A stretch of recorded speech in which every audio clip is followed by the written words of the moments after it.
कारक जहिले पनि परीक्षामा सोधिने इम्पोर्टेन्ट व्याकरण हो। यो भिडियो हेरेपछि तपाईले कारकहरूको सबै प्रकार, चिन्ह र उदाहरण सजिलै बुझ्नुहुन्छ। कारकलाई चिन्ह, विभक्ति, चिन्ह र क्रियासँगको सम्बन्ध हेर्नुपर्छ। यो त मैले पनि बुझिनँ। सजिलो भाषामा कारक भनेको नाम र सर्वनामसँग जोडिने शब्दलाई भन्छ। नाम वा सर्वनामको भिडियो चाहिन्छ भने कमेन्टमा लेख्नु। उदाहरणहरू: रामले खाना खायो। रामले भने कर्ता कारक। कलमले लेख्यो। कलमले करण कारक। विद्यालयमा पढ्छ। विद्यालयमा अधिकरण कारक। कारक 6 प्रकारको छ: कर्ता, कर्म, करण, सम्पादन, अपादन, अधिकरण। कर्ता कारक विभक्ति चिन्हले कहिलेकाहीँ चिन्ह नलगाई पनि आउन सक्छ। अर्थ: काम गर्ने व्यक्ति वा वस्तुलाई कर्ता कारक भनिन्छ। जस्तै उदाहरणमा रामले किताब पढ्यो। रामले कर्ता कारक पढ्यो। क्रिया वा भर्ब भन्छ। रामले काम गरेको छ। ले आएको जति कर्ता कारक। अर्को उदाहरणमा सीताले खाना पकाइन्। काम गर्ने भने सीता, त्यसैले कर्ता कारक भने सीता। कर्म कारक चिन्हलाई अर्थ: क्रियाको प्रभाव वा काम भोग्ने व्यक्ति वा वस्तुलाई कर्म कारक भनिन्छ। जस्तै सीतालाई छ नि त, सीतालाई भनेको कर्म कारक। बोलिने व्यक्ति सीता, त्यसैले सीतालाई कर्म कारक भनिन्छ। उदाहरण 2: शिक्षकले विद्यार्थीलाई पढाए। लाई छ नि त, जोडेर आयो। विद्यार्थी कर्म कारक। पढाइको प्रभाव विद्यार्थीमा परेको छ। विद्यार्थीलाई कर्म कारक। करण कारक विभक्ति चिन्ह ले वा द्वारा। कुनै काम गर्न प्रयोग हुने साधन वा माध्यमलाई करण कारक भनिन्छ। जस्तै उसले कलमले लेख्यो। उसले भने कर्ता कारक। दुईटा ले आएको छ भने दोस्रो ले भने सधैँ करण कारक हुन्छ। लेख्ने साधन भने कलम र कलमले करण कारक। पत्र लाकद्वारा पठाइयो। पठाउने माध्यम लाक। लाकद्वारा करण कारक। सम्पादन कारक विभक्ति चिन्हलाई कुनै वस्तु वा कुरा प्राप्त गर्ने व्यक्ति वा पक्षलाई सम्पादन कारक भनिन्छ। बुवाले छोरालाई उपहार दिनुभयो। बुवाले भने कर्ता कारक। छोरालाई भन्छ सम्पादन। उपहार पाउने छोरा, छोरालाई सम्पादन कारक। उदाहरण 2: मैले बहिनीलाई पुरस्कार दिएँ। पुरस्कार पाउनेको बहिनी, त्यो भनेको सम्पादन नभए लाई जोडिया छ नि त बहिनीमा, त्यही भएर सम्पादन। कारक पुस्तक पाउने बहिनीलाई सम्पादन कारक याद राख्नुहोस् लाई कर्म कारक र सम्पादन कारक दुवैमा आउँछ काम भोग्ने भए कर्म कारक कुरा वा वस्तु पाउने भए सम्पादन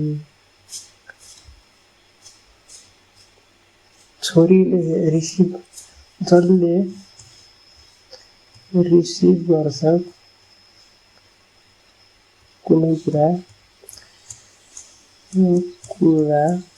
भने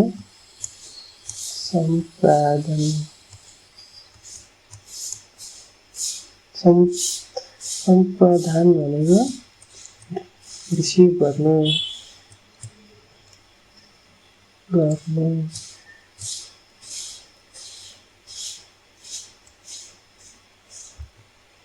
सम्पादन कार्य विभक्ति चिन्ह पाटोदेखि अर्थ कुनै वस्तु व्यक्ति वा स्थानबाट छुट्टिने सुरु हुने वा उत्पत्ति हुने स्थान वा स्रोतलाई अपादान भनिन्छ काठमाडौँबाट भनेपछि अपादान कारक सुरु भएको स्थान काठमाडौँबाट अपादान कारक रुखबाट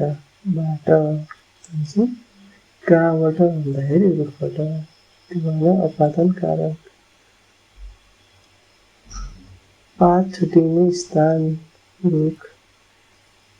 रुखबाट पात झर्यो रुखबाट अपादान कारक बिहानदेखि पानी परिरहेको छ देखि कहिलेदेखि बिहान भनेपछि अपादान कारक समय सुरु भएको बिन्दु बिहानदेखि अपादान कारक अधिकरण कारक विभक्तिमा काम हुने स्थान र समयलाई अधिकरण कारक भनिन्छ उदाहरण राम विद्यालयमा पढ्ने स्थान विद्यालयमा अधिकरण कारक विद्यालयमा मा जोड्यो भने अधिकरण कारक हामी बेलुका भेट्नेछौँ भेट्ने समय बेलुका भनेपछि यदि बेलुकामा प्रयोग गरिने भए भने अधिकरण चिन्ह स्पष्ट हुन्छ पुस्तक टेबलमा छ वा अधिकरण कारक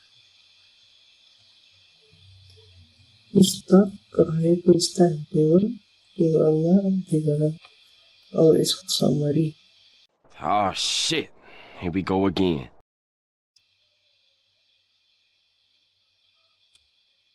अब यस सबै सम्झिन के गर्ने भन्दाखेरि के भयो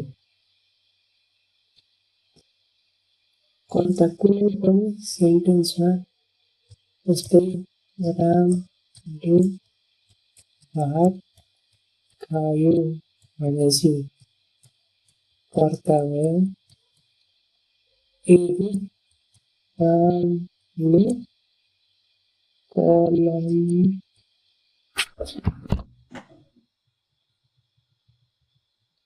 रामले कलमले लेख्छ यदि दुईचोटि ले आएको छ भने करण यो चाहिँ करण हुन्छ यो चाहिँ कर्ता हुन्छ अनि यदि त्यसरी नै सबैमा त्यस्तै भने कुनै सेन्टेन्स जस्तै काठमाडौँबाट भन्यो भने बाट के रहेछ अपादान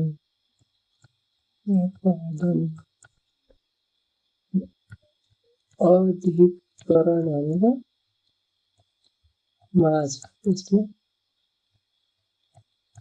टोलमा बन्छ मा जोडेर अधिकरण। यसको अरू एक्सर्साइज चाहिन्छ भने हामी गर्नुला। अब जस्तै रामले कलमले सीतालाई पत्र लेखेर भाइलाई पठायो। त्यो पत्र काठमाडौँबाट पोखरा पुग्यो।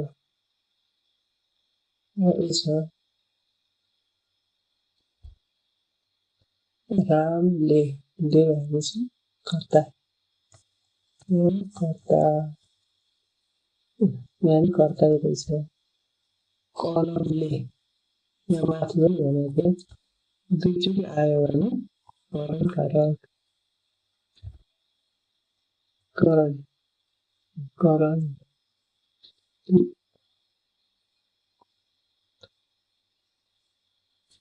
सीतालाई लाई भने कर्म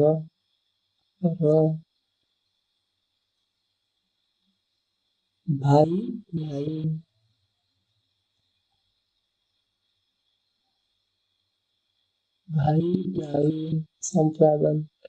यो पनि यदि लाई आयो भने कर्म हुन्छ। यो सम्पादन हुन्छ। दुईचोटि कुनै यस्तो दुईचोटि गरियो भने गर्ने पठायो। त्यो पत्र काठमाडौँबाट हुन्छ उत्पादन पोखरामा कहाँ भन्दा पोखरामा स्थान। अधिकरण कारक। यस्तै कक्षा 9 को नेपाली ग्रामरका सबै अध्याय सजिलै सिक्न च्यानल सब्स्क्राइब गर्नुहोस्।